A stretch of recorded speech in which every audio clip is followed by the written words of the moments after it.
Cette année, j'ai eu la chance de vivre un voyage qui m'a profondément marqué, le Canada. Après 2 jours à Montréal, j'ai pris la route vers les parcs nationaux, à la recherche de nature, de calme et d'un peu de magie.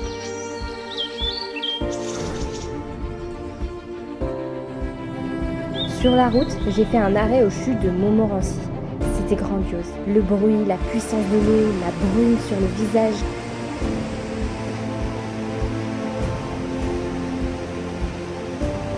Face à ces chutes immenses, on se sent tout petit, humble et terriblement vivant.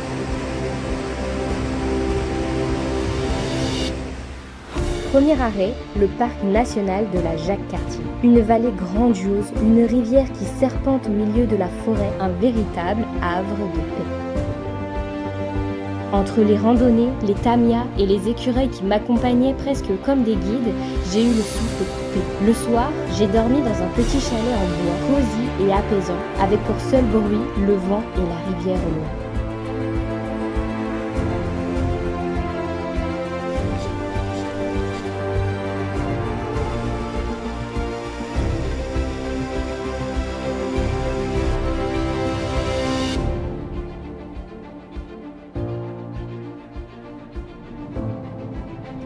Le lendemain, direction le parc du Pic, un lieu au paysage complètement différent.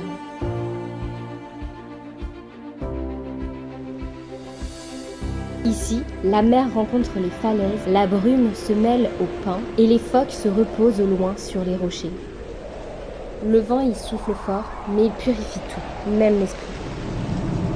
Puis j'ai repris la route vers le parc national de la Gaspésie, des nuits fraîches de septembre, une cabane perdue dans la forêt, pour 4 jours au cœur de la nature, et ce sentiment unique de déconnexion totale. L'ascension du mont Jacques-Cartier. L'un des moments les plus forts, mais une récompense inoubliable. Des kilomètres de montée sur des sentiers de pierre et des chevilles fatiguées. Apercevoir les caribous dans leur habitat naturel. Là-haut, le vent glacé, moins 8 degrés de ressenti et le panorama à 360 degrés m'ont fait me sentir minuscule et vivante à la fois.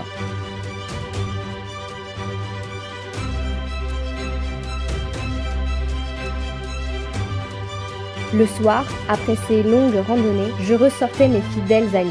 Quelques gouttes d'huile essentielle de Gaulterie et de lavande vraie, avec un peu d'arnica pour apaiser les muscles et les chevilles.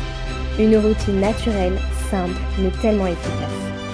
Entre 2 randonnées, j'ai découvert le lac aux Américains, niché entre 2 montagnes, illuminé par un coucher de soleil rose et doré.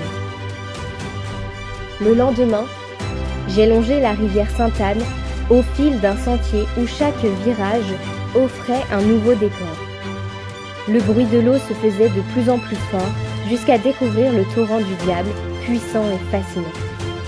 En continuant ma marche, je suis tombée face à la cascade du Diable, jaillissant des rochers dans un vacarme impressionnant.